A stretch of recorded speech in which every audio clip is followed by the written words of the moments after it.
Good morning, Judge Greenwalt will be right in.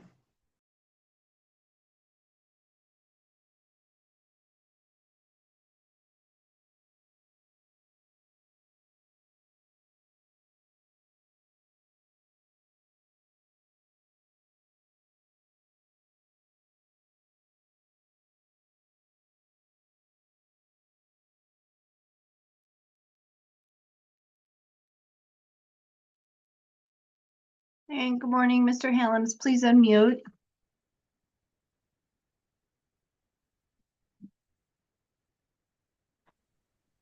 How you doing? I'm good, thank you. I'm calling the matter of the people of the state of Michigan versus Demetrius Hallams Jr., case number 25554 SD.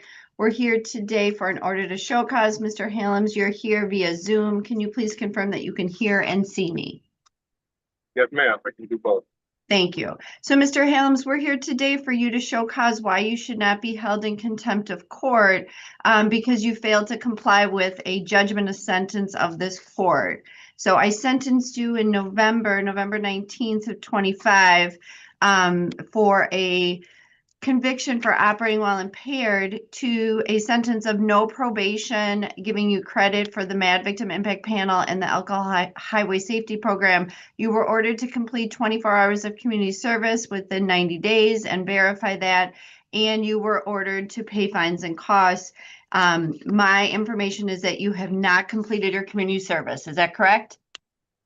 I have. I had moved and I lost my folder. I had pneumonia for a couple of weeks, so I kind of just got a little out of date. But I do have it all filled out. And as far as the money, I can come today when the clerk opens and pay it in full. Okay, and we'll get a balance just so we're on the same page. Ms. Horn, do you have a current balance of what Mr. Hallams owes?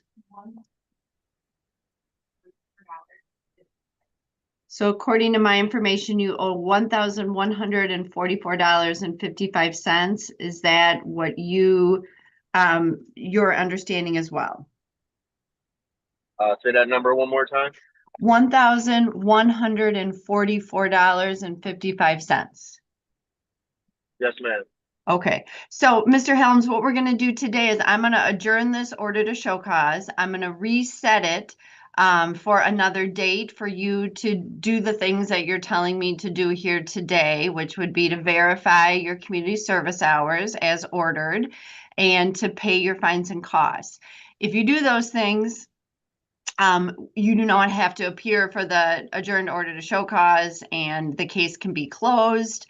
But if you don't, well, at the time of sentencing, I made the determination that you did not need to be placed on probation. And that was because I was convinced by you and your attorney that you could do what I ordered to do without being overseen by probation. But if that's not the case, this law absolutely allows me to rethink my sentence. I could impose a term of probation. I could impose a term of jail, whatever I think is necessary given your compliance with the judgment.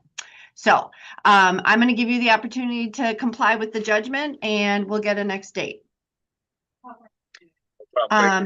Absolutely. Mr. Hallams, I'm inclined to set this in 2 weeks. Would that be ample time for you to do what you're telling me you're going to do? Yes, ma'am. Okay. So we'll look for 2 weeks, Ms. Horn. April 14th at 9 a.m. Perfect. April 14th at 9 a.m. So, Mr. Hallams, that'll be in person here at the court. But once again, oh, is that actually, you're right. That's only next week. Do you want me to give you more time, Mr. Hallams? No, ma'am. I'm actually, like, when you guys open today at 9. Okay, perfect. We'll keep that date then. And then all you need to do is just, if you do what you're telling me to do, we'll be good to go. If not, it's really important that you appear on that date. If you don't appear, then a bench warrant will have to be issued and the case will continue as we've discussed. I understand. Okay, very good. Well, good luck, Mr. Hallams. And I hope that this is the last time you and I will see each other. Good luck. Okay, thank you. You have a good one. And hello, good morning. Morning, Your Honor. Good morning, Mr. Shamzai, if you could unmute. And we have several files today, Ms. Vashon. We have one on Mr. Shamzai has never been arraigned on and he's warranted, and then he has two other civil infractions where he's warranted. So we'll address everything today. So first I'm calling, this would be, I think it's actually supposed to be the people of the state of Michigan versus Shamzai, and this is case number 2401710M. And then we have two civil infractions, 23 U203319A and CSI, and Mr. Shamzai is warranted in all of these files. So your appearance for the record, please, Ms. Vashon. Yes, good morning, Your Honor. Melissa Vashon on behalf of Mr. Shamzai. He's present via video, Zoom. Thank you. Mr. Shamzai, can you hear and see me and Ms. Vashon? Yes, Your Honor. Okay, so all the cases I just read into the record, you are warranted because you have, oh, and you're also warranted on the underlying probation case, and that's 220144, because you haven't appeared either for an initial arraignment or you haven't appeared to explain why you're not making your fines and cost payments as ordered. So let's deal with why you're not appearing to this court. Do we have a correct address for Mr. Shamzai? Yes, Your Honor. Is that on Delta River Drive in Lansing? Yes. Okay, so Mr. Shamzai, that can't be the problem. So what's the problem? I just been like going through stuff, trying to figure stuff out. So like I feel like I'm ready to pay off what I owe you guys monthly, so I can, just like live my life, and take care of my other stuff that I have going on. Okay, well, I support all of that. I can just tell you that, it's not going to make your life any easier for you to get arrested and put in jail because of a warrant. And Yeah. those warrants are completely unnecessary. All you need to do is appear at court via Zoom like today, and that would avoid these warrants being issued for your arrest. Is that clear? Yes, ma'am. So I've confirmed your address. I've given you this warning. I'm canceling all the warrants in these files. And Ms. Vashon, I'm going to move on to the underlying arraignment for the new case. That's 2401710M. Mr. Shamzai, in this file, you're charged with the crime of providing false information to a police officer, and under this is a MSU ordinance, which is punishable by up to 90 days in jail and or a fine of $100. Do you understand the charge and the maximum possible penalty? Yes, ma'am. You have a right to an attorney to assist you. If you can't afford an attorney, one will be provided for you. Ms. Vashon, is Mr. Shamzai making an application to your office? Yes, he is, Your Honor. And Mr. Shamzai has a right to a trial. Did you review the trial rights with him? We did, yes. And are we entering a not guilty plea and setting this for pretrial? Yes, Your Honor. Okay, and Ms. Horn will be providing us a pretrial date momentarily. And then if you'd like to be heard on bond, Ms. Vashon. Yes, Your Honor, I would request a personal reconnaissance bond for Mr. Shamzai. He did appear today and he will have representation moving forward. So I think that will clear up any confusion. As he stated, he is ready to move on and deal with these cases. This is a non-violent offense. He is presumed innocent. So I'd ask that the court grant him a PR bond. Okay, Mr. Shamzai, did you hear what your lawyer told me? Yes, ma'am. And is that all true and accurate? Yes, ma'am. So my main concern with you and bond, Mr. Shamzai, is your appearance, because I clearly have a history of non-appearance. But we had a discussion today. I've confirmed your address. Now you have representation. Can I be assured that you will appear for your court dates now? Yes, Your Honor. Okay, so your bond is $100, personal recognizance. You're subject to the following conditions. You must appear as directed. You may not leave the state of Michigan without permission of the court, and you must not commit any crime while on bond. Ms. Horn, did we get a pretrial date? Perfect. That'll be pretrial, Ms. Vashon, April 22nd at 9 a.m. And then in the other files, Mr. Shamsai, you're warranted again because, not because you didn't pay, but because you didn't appear on Zoom to explain why you're not paying. I've canceled those warrants and you need to get on payment plans for all of these cases.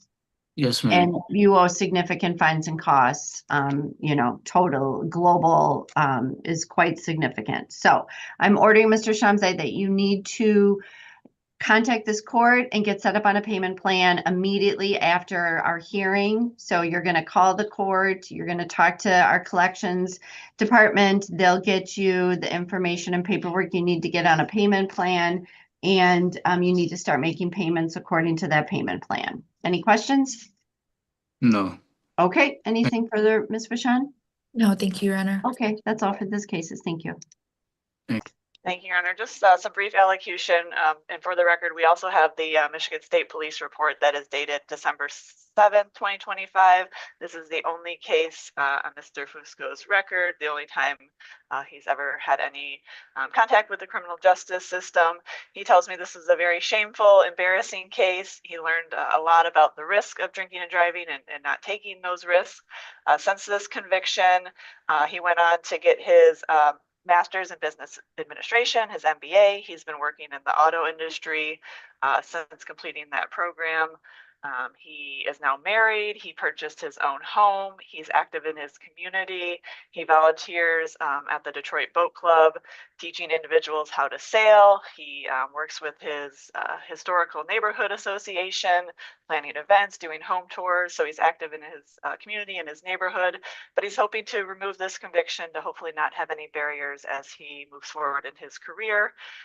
So we believe his circumstances and behavior since this conviction would support the expungement, that it's consistent with the public welfare, and we would ask the court to grant his application. Thank you so much, Ms. Collins. Mr. Fusco, you heard everything your attorney, Ms. Collins, told me. Well, first, is that all true and accurate? Yes, it is, Your Honor. And is there anything additional you would like the court to consider? No, I just wanted to reiterate what Ms. Collins has said, that you know, it was very shameful. It was a really silly mistake on my part, and it's something I've learned from, and something I wouldn't repeat again. And you know, I wouldn't put myself or even like the public at risk engaging in that kind of behavior. So I'm really grateful for this opportunity today.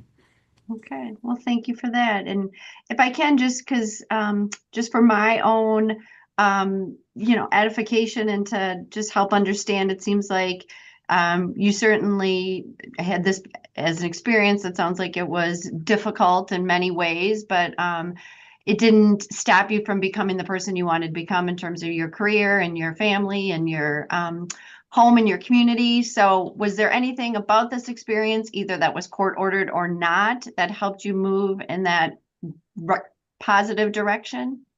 Yeah, I think on the behest of my attorney at the time, I did take like a class, and I saw you know, how it had affected people, right? So just seeing that kind of firsthand experience through their eyes, and kind of hearing their stories really impacted me. That was good. Do you remember who your attorney was? Oh gosh, I can't remember off the top of my head, actually. Oh, it's fine. Just curious. And then just my other question would be, did this impact your relationship with alcohol? What is your relationship to alcohol now? Yeah, so now I you know, plan ahead now. If I'm gonna have a night out, I'm going to, you know, make sure either there's a DD, or now there's, you know, ride sharing apps and things like that that are you know, I plan not to drive if I'm ever going to have a drink outside of the home. So yeah, those two things don't mix anymore in my life. Mm-hmm. Okay. Well, certainly that bears out in your record before me, Mr. Fusco, and I've listened carefully to your attorney and your statements here today, and I've also reviewed all the documents, and I agree with Ms. Collins that your application is one fully consistent with the statute's requirements, and importantly, the more discretionary determination of does the circumstances and your behavior since this offense Does it warrant this grace of expungement? And is that consistent with the public welfare? And I find that it absolutely does. Both of those questions are answered affirmatively. And I think that likely Mr. Fusco is one of the many people that the legislature had in mind when they expanded the ability for people to set aside convictions like this. So I'm very happy to grant your application here today, Mr. Fusco. Ms. Collins, I don't see an order that's been presented. Will you be presenting an order? Yes, we will submit Okay. the proposed order. Okay, very good. So congratulations, Mr. Fusco. Thank you, Ms. Collins. Anything else for this record, Ms. Collins? No, Your Honor. Okay, very good. Thank you. All right, Thank take you, Your care. Honor. Bye-bye. This docket began with a warning. Judge Greenwalt told Demetrius Halams, calmly, clearly, without theatrics, that she had trusted him when she decided against probation, and that the law gave her every right to reconsider if that trust was misplaced. She could impose probation, she could impose jail, whatever the situation required. Then she wished him luck and hoped she would never see him again. That was case 1 of the morning. By the end of the docket, she had canceled warrants for a defendant who finally showed up and engaged. She had granted an expungement to a man who had spent 12 years proving that one bad night did not define him. And she had sentenced a young man to 30 days in the Ingham County Jail, not for giving a fake name to police while drunk, in which he accepted and understood, but for a pattern of bond violations, new criminal cases, and court orders treated as optional. The warning was not a formality. It never is in this courtroom. Judge Greenwalt appears to operate on a principle that is both simple and demanding. She will tell you exactly what she expects. She will give you every reasonable tool to comply, and she will do exactly what she said she would do if you don't. Shamsai got his warrants canceled because he showed up. Fusco got congratulations because he spent a decade becoming someone the court was glad to see succeed. Chalumba got 30 days because the record made any other sentence impossible to defend. The question this docket leaves is the same one the judge asked Halams at 9 in the morning. Will you do what you said you would do? In this court, the answer has consequences either way. If you found this case as eye-opening as we did, hit that like button, drop your thoughts in the comments, and subscribe for more real courtroom breakdowns, because justice never gets old.